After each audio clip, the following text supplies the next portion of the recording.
दोस्तों नमस्कार। ईरान के युद्ध के तौर तरीके, ईरान की डिप्लोमेसी, ईरान का अलग अलग देशों के साथ द्विपक्षीय समझौते और इन सब के बीच ब्रिक्स की भूमिका हो या फिर शंघाई कॉरपोरेशन यानी एससीओ की भूमिका हो, और इस परिस्थिति में चाहे रशिया का जिक्र कर लीजिए या फिर चीन का जिक्र आप कर लीजिए, बिल्कुल नई परिस्थिति में दुनिया बदल रही है। सवाल सिर्फ इतना है, व्हाइट हाउस इस पर मुहर कब लगाता है, पेंटागन इस पर अपनी सहमति कब देगा, और सीआईए की रिपोर्ट जो पहले दिन से इस दिशा में लगातार जा रही थी कि जो आकलन ईरान को लेकर हुआ वो गलत था, और जो सवाल अब कांग्रेस के भीतर हाथापाई तक की परिस्थितियों में उतर आए हैं, यानी संवाद इतना गहरा है कि डेमोक्रेट सीनेटर यह कहने से चूक नहीं रहे कि अमेरिकी राष्ट्रपति, अमेरिकी रक्षा मंत्री झूठ बोल रहे हैं। जितना खर्च हुआ है उस पर विशेषज्ञों की राय, उस पर ट्रंप प्रशासन का कहना, दोनों के बीच बड़ी लंबी खाई है। और यह सवाल अब धीरे धीरे बड़ा हो चला है कि जिन बातों का जिक्र व्हाइट हाउस के जरिए ट्रंप करते रहे, क्या वो वाकई सब कुछ झूठ था या एक नैरेटिव बनाने भर की कोशिश थी। क्योंकि आज ईरान के सुप्रीम लीडर आयतुल्ला मुस्तफा खामनई ने जो लिखित बयान जारी किया, और उस लिखित बयान को बकायदा राष्ट्रीय मीडिया के जरिए पढ़कर सुनाया गया, वो मैसेज बतला रहा है कि आने वाले वक्त में चाहे अरब सागर हो या खाड़ी देश हो, ये सब बिना अमेरिका के जिएंगे और आगे बढ़ेंगे। ये मैसेज है कि दरअसल इस पूरे इलाके में अमेरिकी मौजूदगी अब भविष्य में होनी नहीं चाहिए।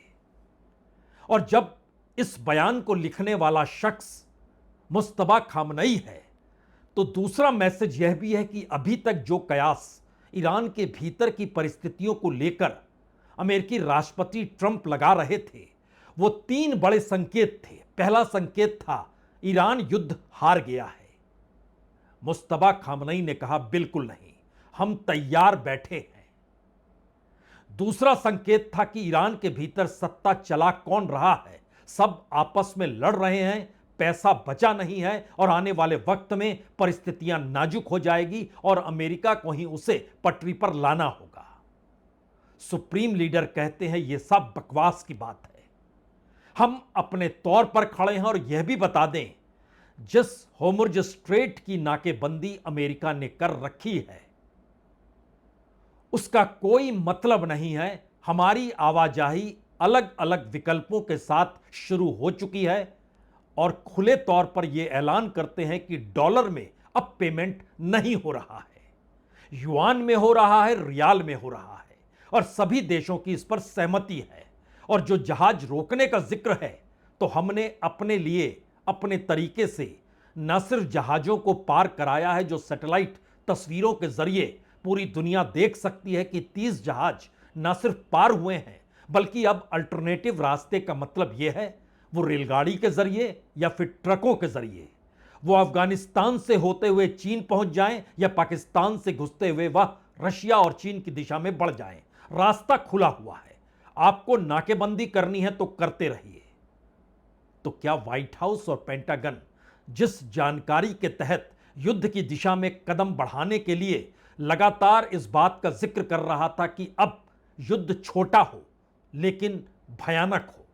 यानी खतरनाक तरीके से ईरान पर इस बार बमबारी होनी चाहिए, और इसमें सहमति के सुर इजराइल के प्राइम मिनिस्टर बेंजामिन नेतान्याहू के भी थे। लेकिन अब जो बयान जारी हुआ उसने एक झटके में शायद उन तमाम परिस्थितियों को बदल दिया जो अभी तक मध्यस्थता को लेकर चल रही थी, यानी इस्लामाबाद के जरिए जिन रास्तों को टटोला जा रहा था उसका कोई मतलब अब बचा नहीं। और इन बयानों के बाद तो अमेरिकी राष्ट्रपति को भी कहना पड़ा अब मध्यस्थता इस्लामाबाद के जरिए नहीं होगी, वो टेलीफोन से हो जाएगी, बातचीत से हो जाएगी, हम खुद बात कर लेंगे, वो खुद टेलीफोन लगा लें, हमने उन पर कहा हुआ है अब नरमी नहीं बरतेंगे। लेकिन नरमी नहीं बरतेंगे और उसी दौर में नरमी से इतर कठोर वाक्य मुस्तफा खामनई अपने लिखित बयान में खुले तौर पर 3 बातों का जिक्र कर देते हैं। पहली बात राष्ट्रीय संपदा की है, दूसरी बात भविष्य की इकोनॉमी की है और तीसरी बात वेस्ट एशिया या मिडिल ईस्ट के भीतर तमाम देशों को अमेरिका माइनस अपने भविष्य को देखना होगा। इस दिशा में यह बातें कही गई। जो बात पहली है जिसमें साफ तौर पर अपनी संपदा यानी राष्ट्रीय संपदा को बताया गया, उसकी कल्पना अमेरिका ने नहीं की थी, क्योंकि मुस्तफा खामनई ने खुले तौर पर यह ऐलान करते हुए अल्टीमेटम भी या कहीं चुनौती भी एक लिहाज से अमेरिका को दे डाली। उन्होंने कहा दरअसल जो परमाणु इनरिचमेंट का सवाल है वो हमारी राष्ट्रीय संपदा है, यानी न्यूक्लियर एस्पेक्ट पे बातचीत तो दूर की बात है, जिस तरीके से हमारी संप्रभुता के दायरे में समुद्र के वो क्षेत्र आते हैं जहां पर आप नाकेबंदी किए हुए हैं, वह भी दरअसल समुद्री लुटेरे की तर्ज पर है, समुद्री डकैती है वो। अगर आप हमारे जहाजों को रोकते हैं और तेल पर अपने लिहाज से उसकी घेराबंदी कर लेते हैं तो हम अब विकल्प तो सोच रहे हैं, लेकिन राष्ट्रीय संपदा पर बातचीत हम नहीं करेंगे और उसमें पहले नंबर पर न्यूक्लियर इनरिचमेंट है, परमाणु हथियार है, परमाणु संयंत्रों में हो रही रिसर्च है, उस पर कोई बात नहीं होगी। दूसरी बात, अगर परमाणु नहीं तो इसके बाद अगला इस देश का कार्यक्रम मिसाइल प्रोग्राम है। मिसाइल कार्यक्रम में कोई ढील आने नहीं दी जाएगी, यानी मिसाइल प्रोग्राम जिस तरीके से चल रहा है वह उसी तर्ज पर चलेगा और इस युद्ध के दौर में हमने कुछ नई टेक्नोलॉजी भी सीखी है और दुनिया के दूसरे देशों के साथ नई टेक्नोलॉजी से भी जुड़े हैं और जुड़ने वाले देशों में चीन भी है और रशिया भी है, यानी मिसाइल की जो अभी तक टारगेट दूरी थी वो बढ़ जाएगी और वो कहीं तक भी जा सकती है। तो मिसाइल कार्यक्रम भी हमारी अपनी संपदा है, राष्ट्रीय संपत्ति है, इसके बारे में कोई बातचीत नहीं होगी। यानी ध्यान दीजिए, जो लगातार सीजफायर के दौर में जिन मुद्दों को लेकर अमेरिकी फार्मूला चल रहा था और उसको लेकर पाकिस्तान, तुर्की और मिस्र के जरिए एक दबाव भी बना रहा था, कम से कम इन मुद्दों पर बातचीत तो हो। इससे पहले विदेश मंत्री नकारते रहे, उससे पहले संसद के अध्यक्ष नकारते रहे, राष्ट्रपति अलग अलग बयान देते रहे, रेवोल्यूशनरी गार्ड ने कड़ा रुख अपना लिया और तब यह बात कही जा रही थी कि आखिर ईरान में जो निर्णय लेते हैं वो निर्णय लेने वाले लोग तो बातचीत की मेज पर आते ही नहीं हैं और जो बातचीत की मेज तक पहुंचते हैं वो निर्णय ले नहीं पाते हैं, इसीलिए समाधान निकलता नहीं है। लेकिन मुस्तफा खामनई ने एक कदम और आगे बढ़ाया और कहा राष्ट्रीय संपदा का मतलब मिसाइल प्रोग्राम है, न्यूक्लियर संपत्ति हमारी खुद की है और उसके बाद जो दूसरा बड़ा मसला इकोनॉमिक एस्पेक्ट है तो होर्मुज़ रूट है। और उन्होंने अपने इस लिखित बयान के भीतर यह साफ तौर पर लिखा कि होर्मुज़ का नया दौर शुरू हो गया है, आगे चलकर इलाके में शांति, तरक्की और आर्थिक फायदा होगा। यानी जिस टोल टैक्स को गैर कानूनी बताया जा रहा था वहां पर मुस्तफा खामनई कहते हैं कि जहां गैर कानूनी, आपने तो अंतर्राष्ट्रीय कानूनों को भी नहीं माना। और दरअसल इस दौर में जो ईरान के विदेश मंत्री ने लगातार कई देशों की यात्रा की और जो खास तौर पर रूस की यात्रा हुई और उसके बाद रूस के राष्ट्रपति पुतिन और अमेरिकी राष्ट्रपति ट्रंप के बीच जो टेलीफोन की 2 घंटे की वार्ता हुई, उसमें हालांकि बात निकल कर तो यह नहीं आई कि कितनी बातचीत ईरान को लेकर हुई, यह जरूर कहा गया दोनों युद्ध के संदर्भ में बातचीत हुई। ट्रंप कहते रहे हम यूक्रेन के बारे में बात कर रहे हैं, पुतिन के तरफ से मैसेज आया कि हम ईरान को लेकर बात कर रहे हैं। लेकिन इन सब के बीच जो विशेषज्ञों की राय और जो अलग अलग मीडिया के जरिए, वो रशियन मीडिया ही क्यों ना हो या ईरान का मीडिया ही क्यों ना हो, जो मैसेज निकल कर आया उसके मतलब और मायने बहुत साफ थे। स्ट्रेटजिकली अमेरिका अलग थलग खड़ा है, उसके साथ अपने साथी सहयोगी भी नहीं है।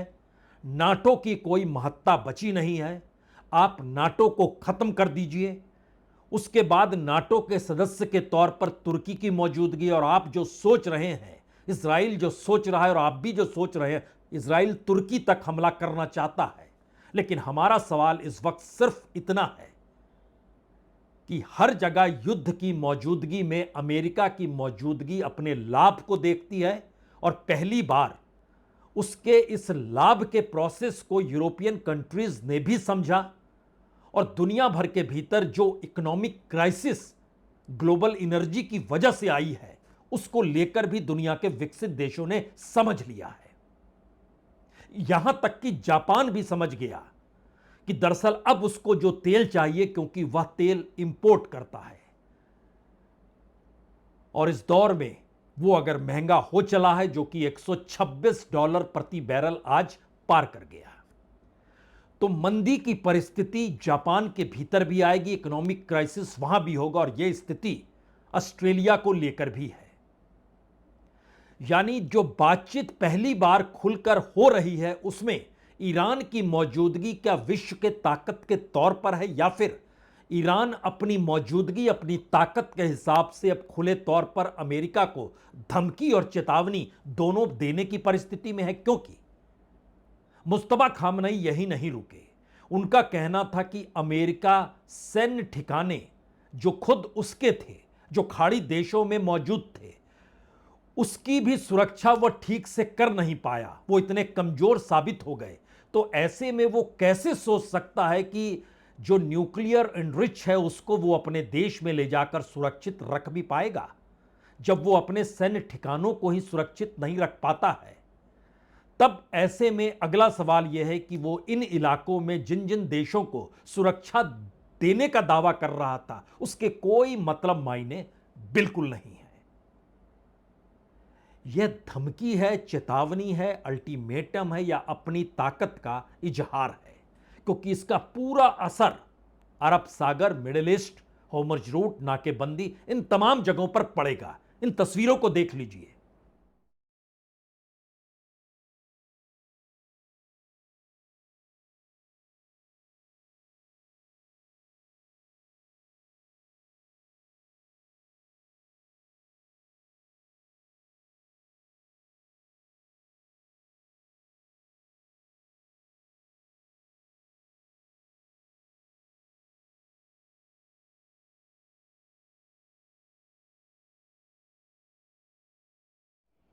जब आप इन तस्वीरों को देख रहे हैं तो एक चीज और समझिए। ईरान की चुनौती और धमकी के बीच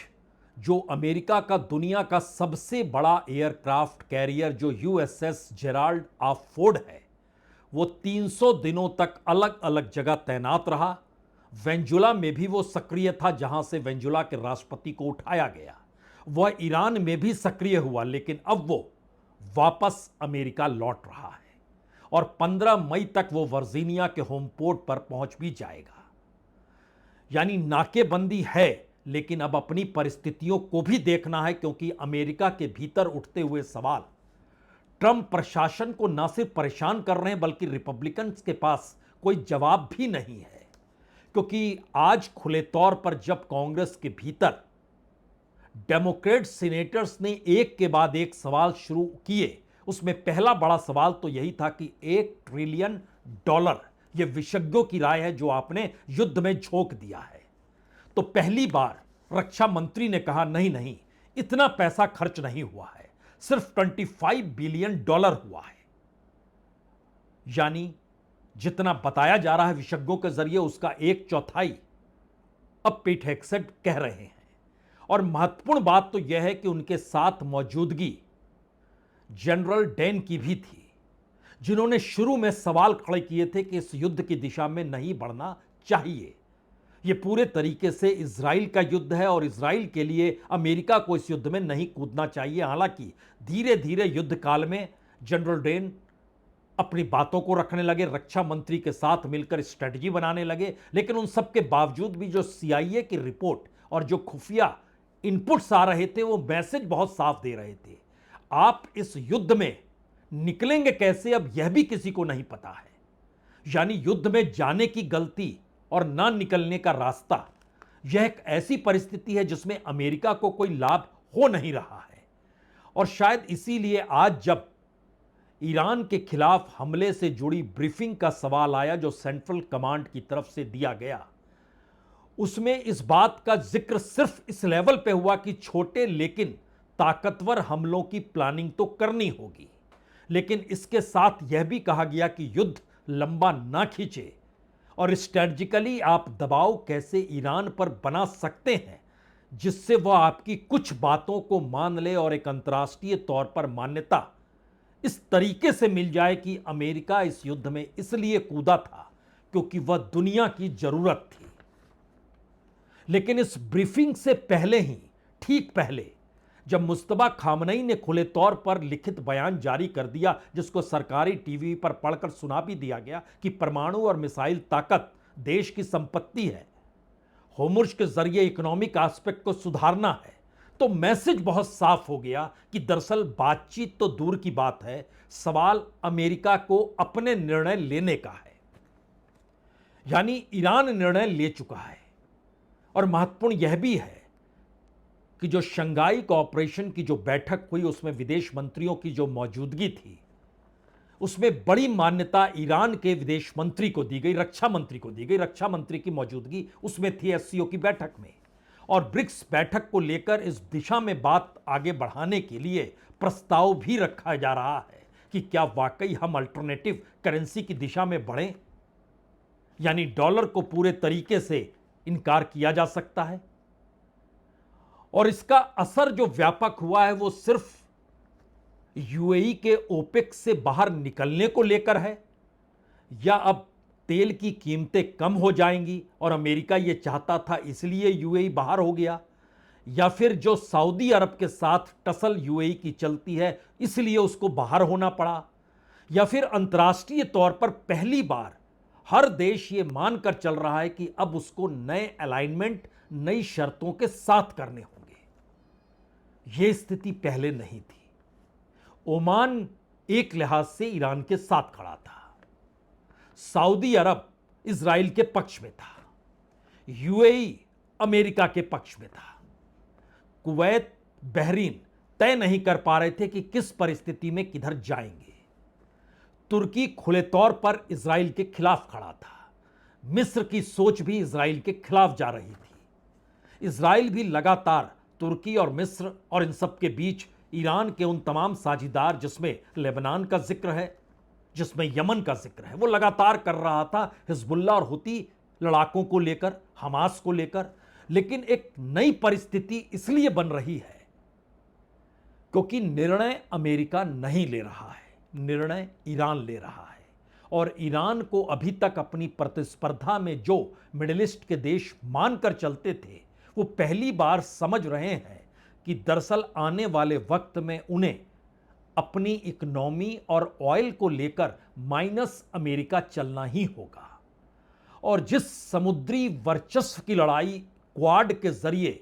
साउथ चाइना सी को लेकर अमेरिका ने शुरू की थी, अब उसको सीधा चैलेंज अरब सागर में भी अमेरिका की कोई पहुंच पकड़ नहीं होगी और भविष्य में उसको इस दिशा में सोचना भी नहीं होगा, क्योंकि यह पूरा इलाका और पड़ोसी देशों के साथ मिलकर ईरान एक नई स्ट्रेटजी बनाएगा। यह कल्पना तो नहीं की गई थी। बीते 24-48 घंटों की परिस्थिति में देखिए, जो देश मध्यस्थता कर रहा था यानी पाकिस्तान, उसने अपने पोर्ट्स ईरान के लिए खोल दिए। जो पाकिस्तान और अफगानिस्तान आपस में युद्ध कर रहे हैं, वो अफगानिस्तान रास्ता निकाल रहा है ईरान के लिए वहां से निकलकर रेलवे के जरिए किस तरीके से टैंकर्स चाइना तक पहुंच जाएंगे। इस दौर में जो अभी तक सोचा जा रहा था कि मिडिल ईस्ट की कंट्रीज एकजुट है, अब पहली बार अरब लीग को लेकर भी सवाल है, उसमें से कौन सा देश पहले निकलेगा या यूएई होगा, यह भी एक नई परिस्थिति है। यूएई के साथ साथ दूसरी अरब कंट्रीज के सामने मुश्किल हालात उनकी अपनी इकोनॉमी की जो तेल से जुड़ी हुई है उसको लेकर है। सऊदी अरब की इकोनॉमी मल्टी डायमेंशनल है, इसीलिए उसको इतना संकट नहीं है, लेकिन जो परंपरा चली आ रही थी बरसों बरस से, या कहें जब ओपेक बना, या कहें जिस वक्त पेट्रो डॉलर की शुरुआत हुई, या फिर मिडिल ईस्ट के भीतर अमेरिकी सैनिक अड्डों का जो निर्माण हुआ, अब पहली बार माइनस अमेरिका हर किसी को सोचना है, और अगर अमेरिका के साथ खड़े होना है तो नई शर्तों के साथ होना है। इसके रिफ्लेक्शंस किसी दूसरी जगह नहीं बल्कि अमेरिकी कांग्रेस में दिखाई दे रहे हैं। इसके रिफ्लेक्शंस सीनेटर से उठते हुए सवालों के बीच छुपे हैं। इसके रिफ्लेक्शंस सीआईए की रिपोर्ट में है, पेंटागन की हां नहीं के बीच है, और सेंट्रल कमांड द्वारा जो ब्रीफिंग दी गई उसके भीतर भी छुपे हैं। यानी संकट इस बात को लेकर पहली बार अमेरिका के सामने है कि जिन जिन सवालों को लेकर वह युद्ध जीत चुका है, रिजिम बदल चुका है, वहां उदारवादी लोग आ चुके हैं, बातचीत होगी, मध्यस्थता के लिए कई देश तैयार बैठे हैं, और हमें सिर्फ जाकर अपनी शर्तों को मनवाना है। एक झटके में मुस्तफा खामनई द्वारा जारी किया गया बयान सारी परिस्थिति को पलट चुका है। और शायद अगले 24 से 48 घंटों में अगर अमेरिका कोई निर्णय नहीं लेता है तो शायद दुनिया के सामने पहली बार नए अलाइनमेंट के साथ ईरान की ताकत वो मिसाइल बनाने की दिशा में हो, तेल एक्सपोर्ट करने को लेकर हो, दुनिया के भीतर एनर्जी क्राइसिस को दूर करने के भी मंत्र उसी के पास हो, और उसके साथ यूरोपियन कंट्रीज का खड़ा होना भी आपको दिखाई दे जाए तो अचंभे में मत आइएगा। यह बिल्कुल नई परिस्थिति है। बहुत बहुत शुक्रिया, बहुत बहुत शुक्रिया।